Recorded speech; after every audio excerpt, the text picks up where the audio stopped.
स्वागत है आपका नेट्रिक न्यूज में और मैं हूं आपके साथ सोहम प्रभा। कहते हैं कि अगर नारी एक बार ठान ले तो बड़े से बड़ी चट्टानों की नींव भी हिला सकती है।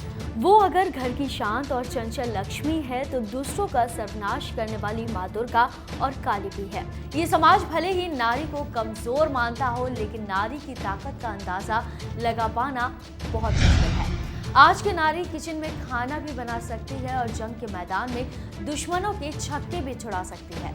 आज हम एक ऐसी ही जाबाज महिला के बारे में बात करने जा रहे हैं जिसकी हिम्मत और हौसलों ने साल 1999 में भारत पाक के बीच हुए कारगिल वॉर में हजारों भारतीय सैनिकों की जान बचाई, जिसको ये दुनिया कारगिल गर्ल के नाम से जानती है। ये जाबाज नारी है गुंजन सक्सेना। महिलाओं को लेकर चली आ रही पुरानी कुरीतियों और परंपराओं की सारी बेड़ियों को तोड़ने वाली गुंजन पाक के चंगुल से भारतीय सैनिकों को निकाल कर ले आई थी।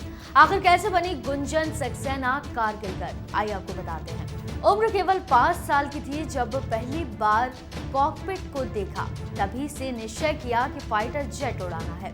पिता और भाई दोनों सेना में थे। पिता पहले से ही वायुसेना के अधिकारी थे, जिसने गुंजन के सपनों को एक और नई उड़ान देती थी। दिल्ली के हंसराज कॉलेज से ग्रेजुएट करते हुए ही महिला पायलट भर्ती के लिए अप्लाई कर दिया और एसएसबी पास कर शामिल हो गई वायुसेना में। साल 1994 को पायलट के तौर पर भारतीय वायुसेना के महिला ट्रेनिंग कैंप में हिस्सा लिया। ये उनके सपनों की तरफ पहला कदम था उनका। ये वो वक्त था जब महिलाओं को वॉर जोन में जाने की इजाजत नहीं थी। सुरक्षा बल के अधिकारियों को लगता था कि महिलाएं मर्दों जितनी योग्य नहीं होती, वो सेंसिटिव मुद्दों पर समझदारी और बहादुरी से काम नहीं कर सकती। लेकिन गुंजन सक्सेना के अंदर देशभक्ति के जज्बे को देखकर उन्हें पहली बार वो करने का मौका मिला जिसका सौभाग्य गुंजन से पहले किसी को नहीं मिला था। गुंजन सक्सेना को अपनी काबिलियत साबित करने के लिए केवल एक मौका चाहिए था और वो मौका मिला उन्हें कारगिल वॉर में, जिसमें भारतीय सेना की जीत हुई थी। तो अब आपको बताते हैं कि कैसे गुंजन सक्सेना ने दुश्मनों के छक्के छुड़ाए। मई 1999 से लेकर जुलाई 1999 के बीच भारत और पाक के बीच युद्ध हुआ था। इस युद्ध में भारतीय सेना की जीत हुई। जीत का श्रेय ऑपरेशन विजय को जाता है, लेकिन इस युद्ध में वायुसेना के ऑपरेशन सागर ने भी काफी अहम भूमिका निभाई थी। कारगिल के ऊंची चोटियों पर पाक सेना लगातार इस पर भारतीय सैनिकों पर हमला कर रही थी। ऊंचाई पर होने के कारण भारतीय सेना इसका पलटवार तो कर रही थी, लेकिन वो नाकाफी था। इस कारण भारतीय वायुसेना का ऑपरेशन सागर शुरू हुआ और ये पहली बार हुआ जब गुंजन सक्सेना को कारगिल वॉर में जाने का मौका मिला। साथ ही उनके सहयोगी विद्या राजन। तब पहली बार गुंजन ने चीता हेलीकॉप्टर की उड़ान भरी। गुंजन द्रास और बटाली की ऊंची पहाड़ियों से होती हुई कई बार लाइन ऑफ कंट्रोल से गुजरी। गुंजन ने घायल भारतीय सैनिकों को अपने हेलीकॉप्टर में डालकर कैंप में लेकर आती थी। इस दौरान गुंजन ने कई पाक ठिकानों को पूरी तरह से ध्वस्त कर दिया था।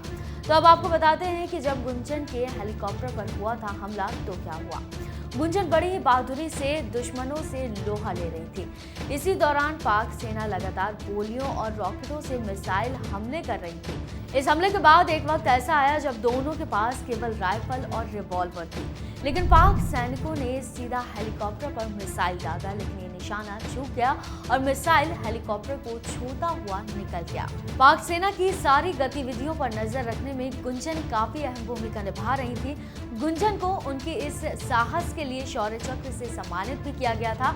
गुंजन ने 7 सालों तक वायुसेना में सेवा देने के बाद रिटायर होकर उन्होंने वायुसेना के ही फाइटर पायलट से शादी की और साल 2004 में उन्होंने एक बेटी को जन्म दिया और वो मां बनी। फिलहाल गुंजन हाउसवाइफ बनकर अपने घर में परिवार को संभाल रही हैं। अब आपको बताते हैं कि उन पर एक फिल्म बनने वाली है। फिल्म निर्माता करण जौहर धर्मा प्रोडक्शन के तहत गुंजन सक्सेना पर फिल्म बनाने जा रहे हैं। इस बायोग्राफी का नाम गुंजन सक्सेना द कारगिल गर्ल रखा गया है, जिसमें जानवी कपूर गुंजन का रोल निभाएंगी। ये फिल्म 24 अप्रैल सन 2020 को रिलीज होने वाली है। गुंजन सक्सेना के इस अदम्य साहस की ही देन है कि आज भारतीय वायुसेना में महिलाओं का वर्चस्व काफी बढ़ गया है।